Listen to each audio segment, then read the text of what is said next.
Find the derivative of y equals the cosecant cubed of the quantity 7x squared minus 4. Y here is made up of a trig function, the cosecant, cubed of an entire expression, 7x squared minus 4. Let's remember that when we have a trig function to a power, it means to evaluate the trig function first. So cosecant cubed means cosecant of the 7x squared minus 4, and then the entire thing cubed. It's a good idea to write it that way to show us the order with which to take the derivative, because the outermost function here is the cubed power, and therefore we're going to start with the power rule.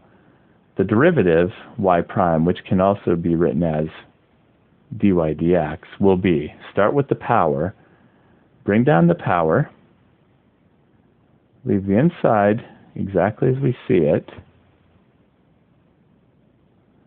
subtract 1 from the power, that means we'll be a power of 2, but then since the inside of the power isn't just an x but rather an expression, we have to do the derivative of the inside.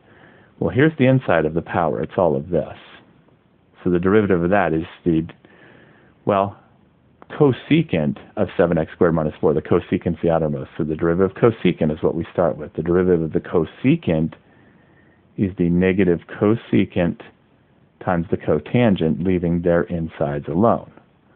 So negative cosecant times the cotangent. But since the inside of those are not just in x, but rather an entire expression, 7x squared minus 4, we have to do the chain rule a second time and take the derivative of their inside. Just one of them, but the inside, 7x squared minus 4, the derivative will be 14x. And we multiply that at the end here for the second chain rule. We have a double chain rule here because we had 7x squared minus 4 inside of a cosecant, but that itself was inside of a cube. And that indicates double chain rule. Everything is multiplied here, so what I'm going to do is move the negative, the 14x, out with the 3 and actually multiply those.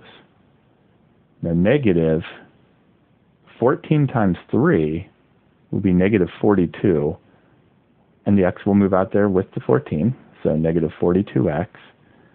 So we can write this as negative 42x.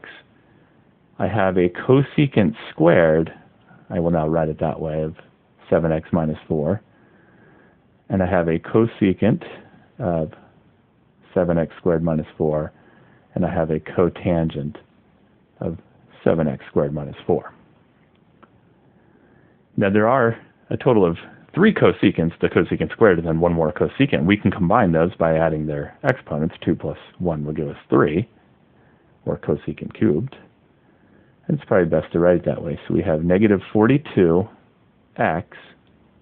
cosecant cubed of 7x squared minus 4, and then times the cotangent of 7x squared minus 4. There's our derivative y prime, or dy dx.